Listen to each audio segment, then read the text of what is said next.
Sometimes you just want more. A better life, more opportunities that will allow you to become great, that will allow you to actually be the person you want to be. That's why I decided to leave Spain and come to the United Kingdom. I wanted more.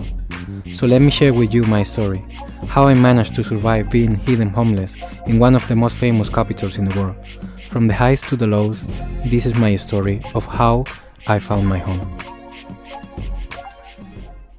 Finished my A-levels and then I wanted to get into uni, but my parents couldn't afford it because of the situation in Spain. You know, it's really difficult and hard because of the economical crisis.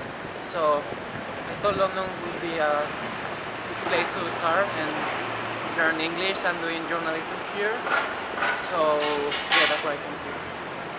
I came here to King's Cross because my uncle told me he had a friend living here and I could stay at his place for a couple of weeks until I find a job and a place to stay.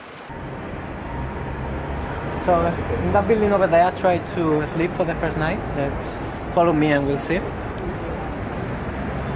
So yeah, I came first and saw the building. It doesn't look like really good building, but I wasn't in I didn't have many choices or options. I came inside and there were like 15 guys all partying inside, music really loud, the guy was selling drugs, and I stayed there like 4 hours. I didn't feel really safe, and it was my first day. I was 19 years old by the time, so I just tried to look for another place. I was thankful to have some family living in London. I asked them if I could stay for a couple of weeks in their place. I first stayed in Ealing, and even though it was exciting to be in London, I couldn't enjoy it because of my situation. Finding a job was more difficult than I expected. I had to leave after 2 weeks, and used the last of my money to rent a small bed in Portobello Market. I was paying for it, but it was charity. The landlord was a friend of the family, and I knew he wouldn't let me stay for long.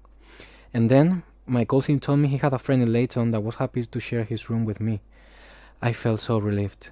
Hopefully, it shouldn't take me much time to find a new job somewhere else.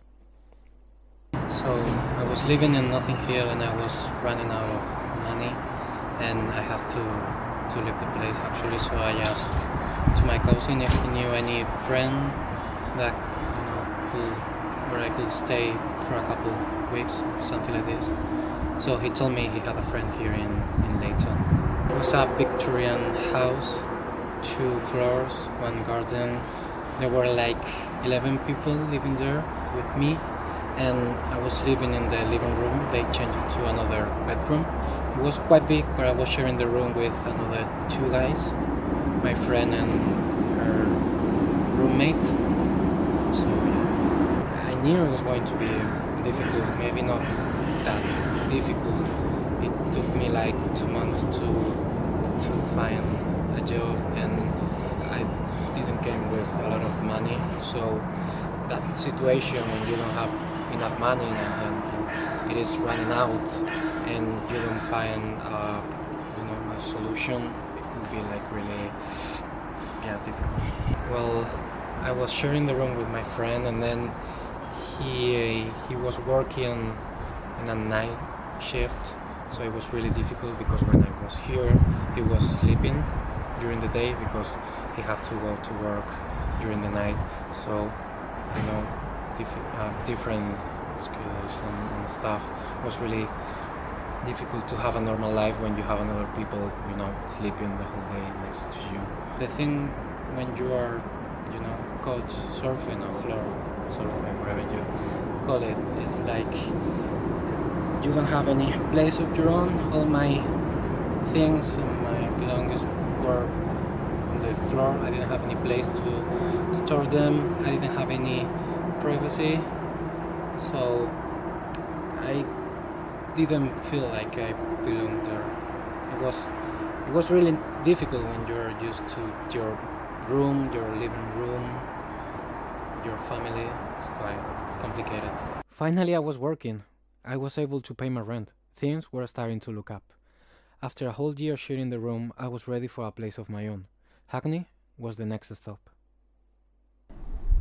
So after I spent 1 year living in Leighton, my cousin told me of a place in here that it was quite cheap, and actually I was looking forward to move to a place of my own, a single room.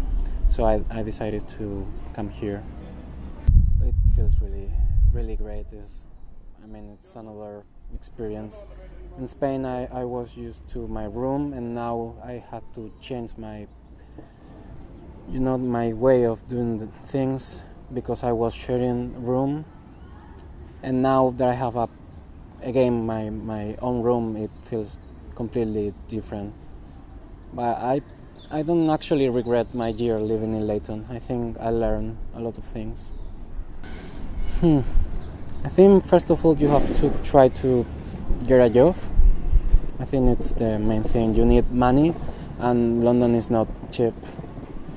You should try to, if your situation is really bad, you should try to get into the government system, try to ask for benefits if your situation is not really good. And then I think you have to save some money. I know it's difficult to surf coaching or living in a place that is not yours, sharing room with one or two people, but if you can wait and save some money, it will be worth at the end. The definition of home. I think home is a place when you feel comfortable. I think it's main definition. Even if it's not a big room, even if you are sharing the flat with more people, I didn't actually feel comfortable when I was living in Leighton. It wasn't really bad, but now I have, true freedom. I can do everything I want in my room, and it's actually mine.